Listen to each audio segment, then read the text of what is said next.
Hey, Shalom. All praises unto Yahweh Shemiel Shai. Okay, double honors to the apostles of GMS. Honestly, brothers will be pushing this truth and sincerity throughout the four corners of the earth.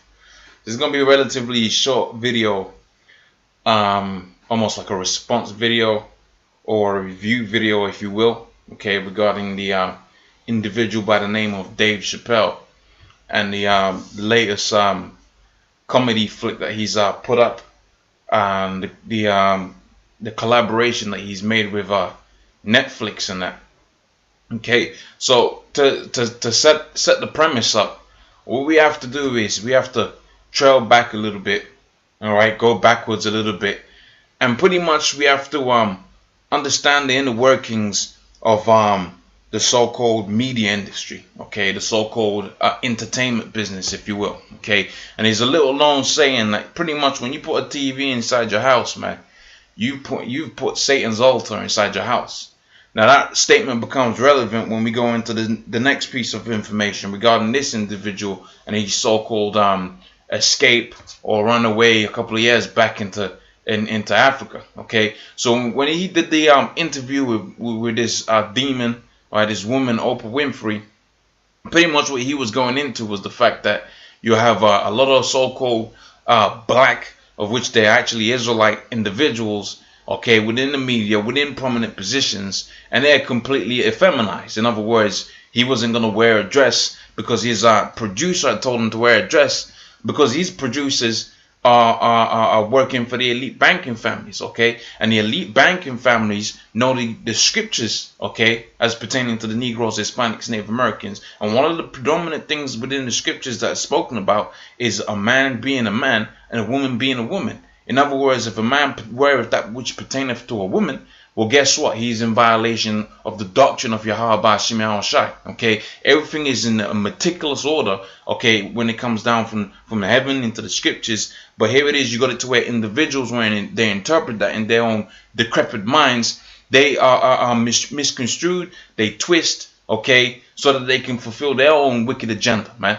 Okay, that's why when you go back into the scriptures in the book of Genesis, the scripture says what? That it repented the Lord that he had made man, because he has sought out many wicked inventions, okay? And with the elite banking families, one of those wicked inventions, one of those wicked devices that he puts out there, all right, has it to where all of the elite, prominent, okay, Negro, Hispanic, Native American individuals out there within the entertainment industry, they're put in a position where they're pushing forth an effeminate, okay, a bugged out, okay, a drug dealer, a gang, gangbanger, that kind of image is pushed out. Okay, that's what's held in high esteem within Hollywood, and that's not a mistake.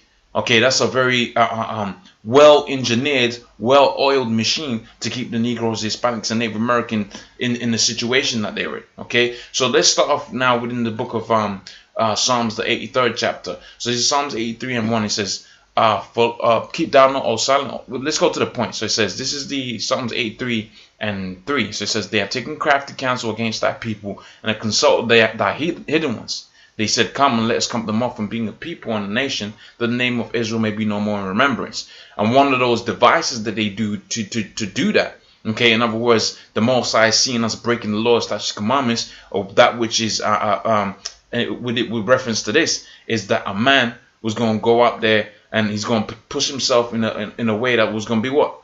Effeminate. Okay, so he was clued up about this, apparently, going back, it was this 2011, etc., etc., and he ran away apparently from the elite banking families. Now you got a situation out there where I watched the series. Okay, I watched it. Okay, it was funny. All right, but what was what's important to not get too crazy about, what's the best way to say this, what's important to keep your eye on, okay, what's important to remember or to take from this from this particular video, this review of this, is that he's pretty much pushing a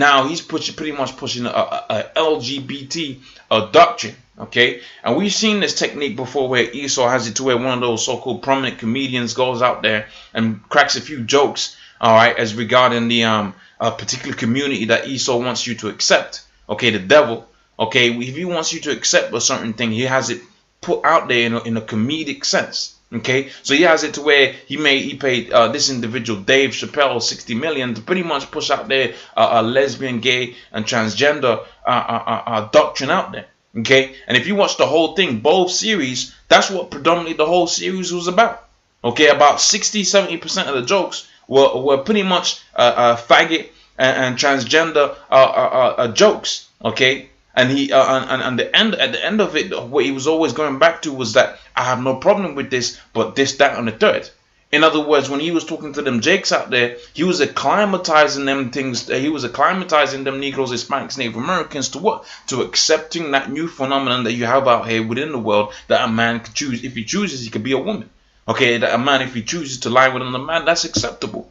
He wasn't pushing an agenda that was against that. He was allowing your mind to accept that, okay, by way of using his jokes. Okay, so he'll put it forth a scenario in a comedic sense. He'll state his stance and say, look, boom, I ain't against that. And guess what? For the Negro, Hispanic, Native Americans, when they see that in a comedic sense, when they see that a prominent individual that's making 60 million off of 2 series, right, is off the mindset that what, you know, it's cool, you know, there's no problem with it, okay, just as long as they keep it away from you, well, guess what? They're going to accept that. They're going to embrace that, okay? And that's the psychology of these Negroes, Hispanics, Native Americans. That's how they work. And we've seen it with all kind of different types of things, okay? We've seen it in all kind of realms of contrary things against the Yahweh Shemel Shai. We've seen Esau do this over and over again, where he presents something in a comedic sense. The person that's saying it, all right, so that you don't go crazy about him saying. He always says, "Look, I ain't, you know, I'm taking a neutral stance on it."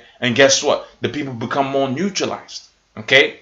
So it's not coincidence, you know, it's not coincidence that he's doing that, because he's got that paycheck, okay? He's been lured back, okay? And he's definitely, you know, he's definitely sold out, okay? So let's finish off within this scripture right here. Like I said, it's going to be a real quick video, okay? So it says, the book of 2 Corinthians, the 2nd chapter and the 11th verse, it says, lest Satan should get an advantage of us, for we're not ignorant of Satan's devices. So that's one of the devices of Satan right there. The elite banking families have used this individual, okay, to pretty much push further their agenda of having a neutrally sexual world out here. Okay, that's what Esau's pushing forth out there. Okay, and he's getting into where these comedians, okay, fair enough, you didn't wear the dress or whatever, but now you're even twofold the demon that you was before, because now you're pushing an agenda that's even worse than that, man.